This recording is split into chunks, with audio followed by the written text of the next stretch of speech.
Assalamualaikum warahmatullahi wabarakatuh.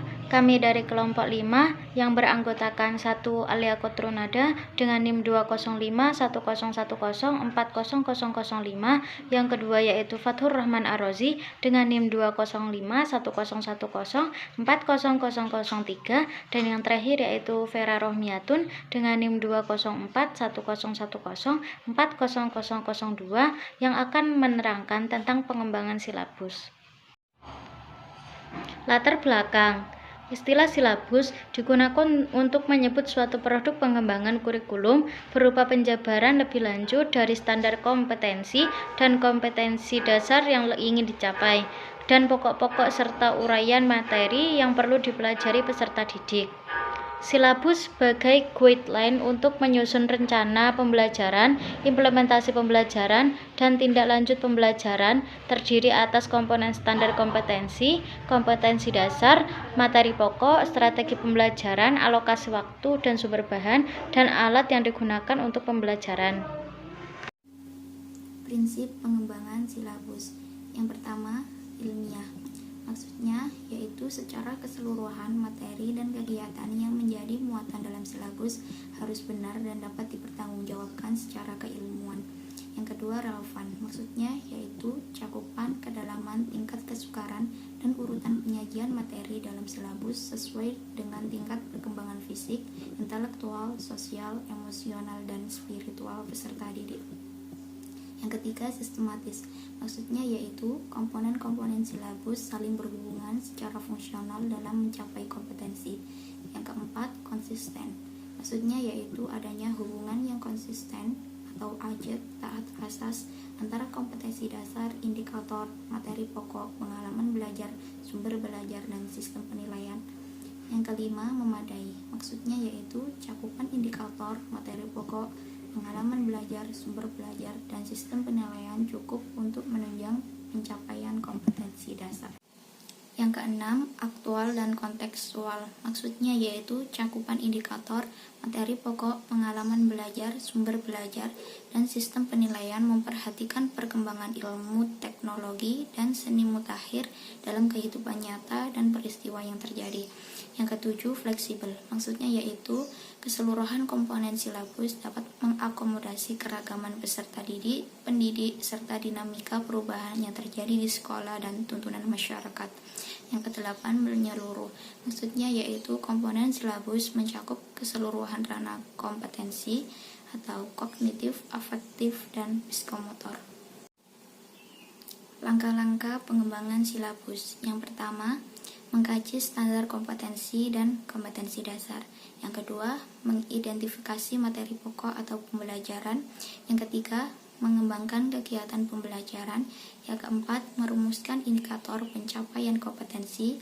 Yang kelima, penentuan jenis penilaian. Yang keenam, menentukan alokasi waktu. Dan yang ketujuh, menentukan sumber belajar. Komponen dan format silabus. 1. Identitas. Pada bagian identitas, mata pelajaran perlu ditulis dengan jelas nama mata pelajaran, jenjang sekolah atau madrasah, kelas dari semester. Dengan informasi tersebut, guru akan mendapatkan kejelasan tentang tingkat pengetahuan, prasyarat pengetahuan awal, dan karakteristik peserta didik yang akan diberi pelajaran. 2. Kompetensi inti merupakan terjemah atau operasional SKL dalam bentuk kualitas yang harus dimiliki mereka yang telah menyesuaikan pendidikan pada suatu pendidikan tertentu atau jenjang pendidikan tertentu. 3. Standar dan kompetensi merupakan kerangka yang menjelaskan dasar pengembangan program pembelajaran yang terstruktur. 4. Kompetensi dasar adalah konten atau kompetensi yang terdiri atas sikap pengetahuan dan keterampilan yang bersumber pada pokok-pokok materi pembelajaran yang harus dipelajari peserta. 5. Materi pembelajaran adalah pokok-pokok materi pembelajaran yang harus dipelajari peserta didik sebagai sarana pencapaian kompetensi dan yang akan dinilai dengan menggunakan instrumen penilaian yang sesusun berdasarkan indikator pencapaian pelajar. Komponen dan format silabus. 6. Kegiatan pembelajaran substansi KBM sesungguhnya adalah pengalaman belajar peserta didik. Pengalaman belajar dirancang untuk melibatkan proses mental dan fisik peserta didik dengan sesamanya. Guru, sumber, dan media juga lingkungan belajar nilai demi pencapaian kompetensi. 7. Penilaian merupakan serangkai kegiatan untuk memperoleh, menganalisis, dan menafsirkan data dari peserta didik, dilakukan secara sistematis dan berkesinambungan, sehingga menjadi informasi yang bermakna dalam mengambil keputusan. 8. Alokasi waktu. Penentuan alokasi waktu pada setiap kompetensi dasar didasarkan pada sejumlah minggu efektif dan alokasi waktu mata pelajaran per minggu dengan mempertimbangkan jumlah kompetensi dasar, keluasan, kedalaman, tingkat kesulitan, dan tingkat kepentingan kompetensi dasar.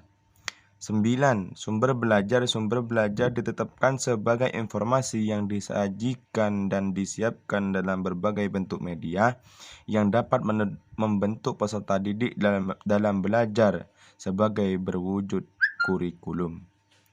Terima kasih. Wassalamualaikum warahmatullahi wabarakatuh.